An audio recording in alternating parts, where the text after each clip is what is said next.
A man in his late 30s, rugged and worn like the boots he wore, knelt beside a boy no older than 7. His large hands gently guided the boy's smaller ones, showing him how to grip the rod properly. "Steady now, Mason," the man said. "Fishing isn't about strength. It's about patience." The boy looked up, squinting under his cap. "Like when we wait for Mom to come back?" There was a pause.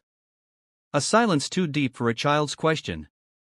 The man smiled softly, but with a heaviness behind it. "Yeah, kiddo. Kind of like that." Emily swallowed hard. She hadn't expected to overhear that. She turned to leave, but her heel caught on the edge of the dock, and with a loud thud, she stumbled forward. The pair turned. "Whoa, are you okay?" the man asked, already on his feet. She laughed it off. "Just clumsy," she replied, brushing herself off. "Sorry, I wasn't. I didn't mean to eavesdrop." "No worries," he said, extending a calloused hand. "Name's Jack. This is my boy, Mason." "Emily," she replied, shaking his hand. "Nice to meet you both." That accidental encounter should have ended there. But fate, as it often does, had other plans. Emily had built her life around walls. Not physical ones, though her gated mansion back in Connecticut certainly qualified, but emotional walls. Being the CEO of a successful tech company had come with its own sacrifices, late nights, failed relationships, and one especially painful decision that never stopped haunting her. She'd given birth at 21, broke, scared, and alone. With no support, she made the gut-wrenching choice to place her son for adoption. Years passed. She threw herself into work. She built an empire. But her heart never healed. In the evenings, she'd stare at old letters, documents, wondering where he was, if he was safe, if he hated her. She never expected to find him fishing in a town not even on her map. Emily began frequenting the pier after that. At first, it was under the pretense of feeding ducks or watching the sunset. But Jack always noticed her arrival. "Back again, city girl," he'd tease, flashing a smile that somehow made her forget the weight she carried. She learned Jack had been raising Mason alone since the boy was 3. His wife, Mason's mother, had left without a word. No note, no call. Just gone. Jack worked odd jobs, construction, landscaping, anything to keep food on the table. But he never complained. Mason, he said, made it all worth it. Emily watched the way he loved his son. Quietly. Deeply. With the kind of devotion money couldn't buy.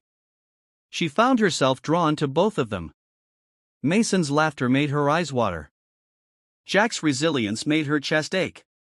She wanted to tell him. To scream the truth, "Mason is mine too." But how could she? What if she ripped their world apart? Chapter 2, Lines in the Water, Threads in the Heart. 3 weeks passed. Emily stayed. She told herself she just needed a break, that she was simply resting before returning to the chaos of boardrooms and billion-dollar deals. But with every day spent on the dock, helping Mason bait hooks and listening to Jack's dry humor, the closer she came to the life she didn't know she needed. Jack, for his part, was falling for her. He didn't say it. But Emily saw it in the way he looked at her when she laughed, or how he trusted her with Mason, something he didn't do with anyone. One afternoon, under a soft drizzle, Jack made coffee in a thermos and brought it to her at the edge of the pier. "You ever think about starting over?" he asked. She hesitated. "Every day." He nodded, staring out at the lake. "Sometimes I wonder what life would have been like if Mason had his real mom around." Emily's heart twisted. "You don't think she'll come back?" "No," he said quietly. "And maybe that's for the best. He deserves someone who stays." The words pierced her like a harpoon. That night, Emily sat alone in her rented cabin, tears falling freely for the first time in years. She pulled out the folders she carried everywhere, birth certificates, hospital records, the adoption agency's papers. It was time.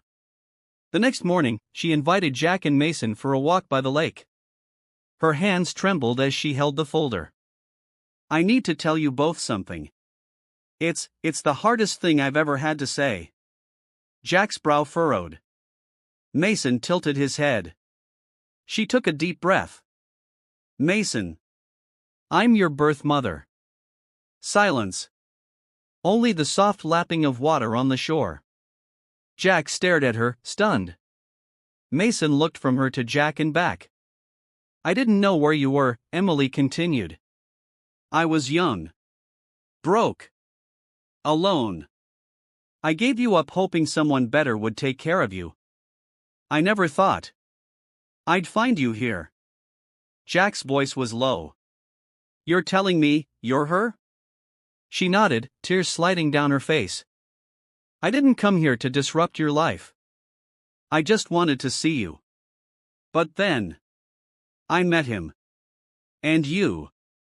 And now, Jack stepped forward, not with anger, but something else, grief, confusion, and beneath it, understanding. You've been here every day. You didn't run. That means something. Mason was quiet for a moment. Then, he reached out and took Emily's hand. I like when you fish with us, he said simply. Can you still do that? Her heart cracked open. Yes, she whispered. If you'll let me. Weeks turned into months. Emily stayed, not as the CEO of a tech empire, but as a woman who'd finally come home. She and Jack rebuilt something neither of them expected, a real family. It wasn't perfect. They had hard conversations. Trust took time. But love? Love came easily.